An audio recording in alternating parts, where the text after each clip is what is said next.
Chapter 11. Now all the earth used the same language and the same words. And it came about as they journeyed east that they found a plain in the land of Shinar and settled there. Then they said to one another, "Come, let us make bricks and fire them thoroughly."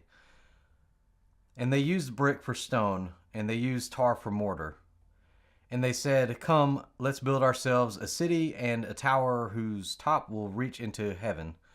And let's make a name for ourselves, otherwise we will be scattered abroad over the face of the earth." Now the Lord came down to see the city and the tower which men had built.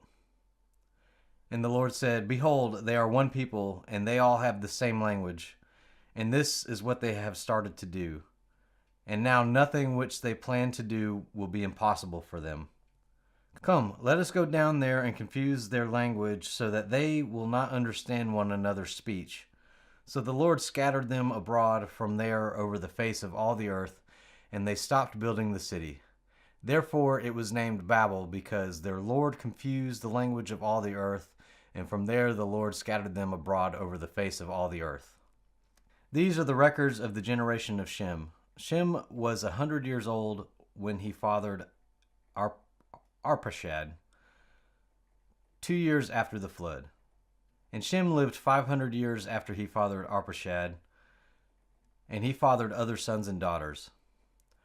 Arpachshad lived 35 years and fathered Shelah. And Arpachshad lived 403 years after he fathered Shelah, and he fathered other sons and daughters.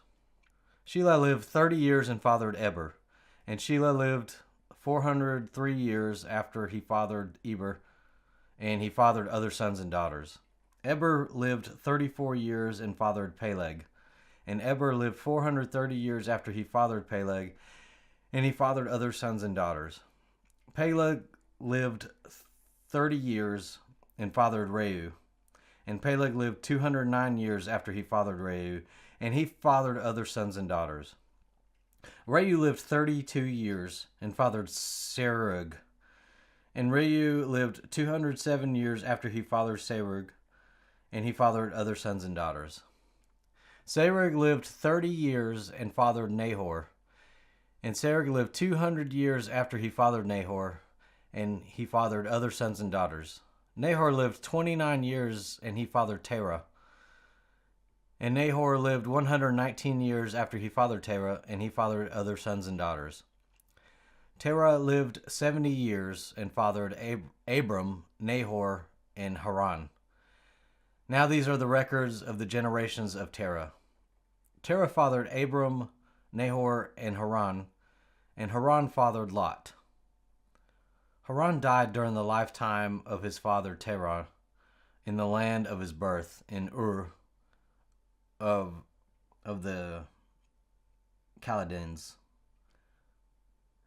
Abram and Nahor took wives for themselves. The name of Abram's wife was Sarah, and the name of Nahor's wife was Milcah, the daughter of Haran, the father of Milcah and Iscah. Sarah was unable to conceive; she did not have a child. Now Terah took his son Abram and Lot the son of Haran, his grandson, and his daughter-in-law Sarah, his son Abram's wife, and they departed together from Ur of the Chaldeans to go to the land of Canaan. And they went as far as Haran and settled there. The days of Terah were 205 years, and Terah died in Haran.